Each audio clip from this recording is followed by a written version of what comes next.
Hi friends, welcome to my channel Vandana creations. నా పేరు వసంత.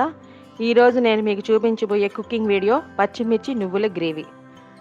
నా వీడియోని కొత్తగా ఎవరైనా చూస్తున్న వాళ్ళు ఉంటే కింద కనిపిస్తున్న రెడ్ కలర్ సబ్స్క్రైబ్ బటన్ని నొక్కి పక్కనే ఉన్న బెల్ ఐకాన్ని క్లిక్ చేసి యాక్టివేట్ చేసుకోండి. నా వీడియో ప్రతిదీ మిస్ కాకుండా చూడొచ్చు. Let's start.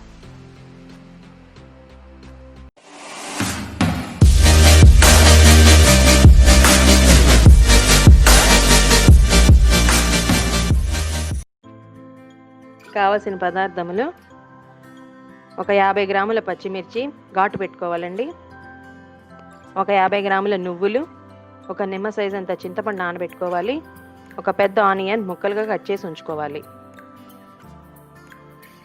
పొయ్యి మీద పాన్ పెట్టి బాగా హీట్ అయ్యాక నువ్వులు ఒట్టిగా బాండట్లో వేగించాలండి, ఏం ఆయిల్ వేయకూడదు. బాగా కలబెట్టి అవి గోల్డెన్ బ్రౌన్ వచ్చే వరకు వేగించుకోవాలి. పచ్చి వాసన పోయేంత వరకు వేగించాలి. వాటిల్ని మిక్సీ జార్లోకి తీసుకోవాలి, చల్లారుతాయి. పొయ్యి మీద ప్యాన్ పెట్టుకొని హీట్ అయ్యాక 3 టేబుల్ స్పూన్ ఆయిల్ వేసి 1 స్పూన్ ఆవాలు, 1 స్పూన్ జీలకర్ర,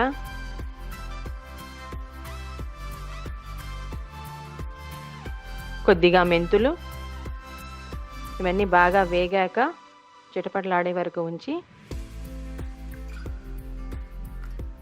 కొద్దిగా ఇంగువ,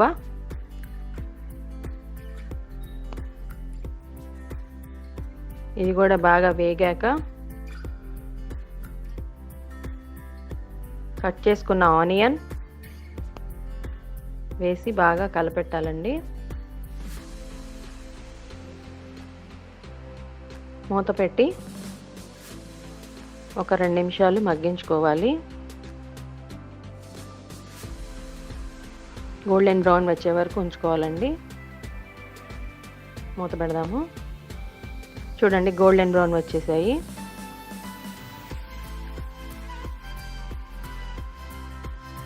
ఇందులో పచ్చిమిర్చి వేసి బాగా వేగాలి. దాంట్లో ఉండే కారం అంతా తగ్గిపోతుందండి వేగడం వల్ల.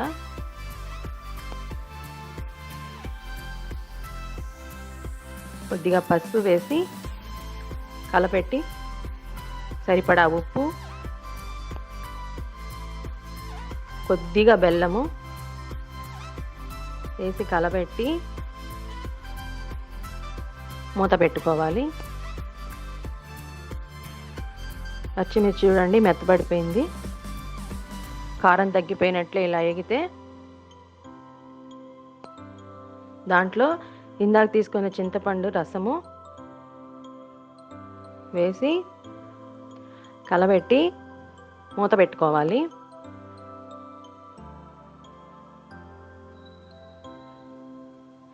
ఇది బాగా మరగాలండి. ఆ పులుసు పచ్చిమిర్చిలోకి బాగా వెళ్తుంది. అప్పుడు కారం కూడా బాగా తగ్గిపోతుంది. కొద్దిగా ఉడకాలి. మళ్ళీ మూత పెట్టుకుందామండి. ఇందాక మనం తీసుకున్న నువ్వులు మిక్సీకి వేసి గ్రైండ్ చేసుకుంటే ఇలా వస్తుంది. ఈ ఉడికిన చింతపండు గుజ్జులో ఈ నువ్వుల పొడి వేసి ఉండలేకుండా బాగా కలపెట్టుకోవాలి.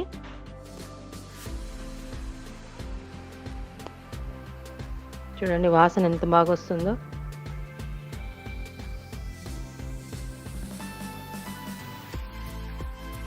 దగ్గరకు వచ్చిందండి, కూర అంతా ఒక దగ్గరకు వచ్చింది, చిక్కపడింది. చూడండి, ఈ కన్సిస్టెన్సీలో వచ్చింది. కలబెట్టేసి అంతే అండి, రెడీ అయినట్లే. గిన్నెలోకి తీసుకోండి. వేడివేడి అన్నంలో చాలా టేస్ట్గా ఉంటుందండి. నువ్వులు హెల్త్కి చాలా మంచిది కాబట్టి ఈ కూర చాలా చాలా హెల్దీ రెసిపీ.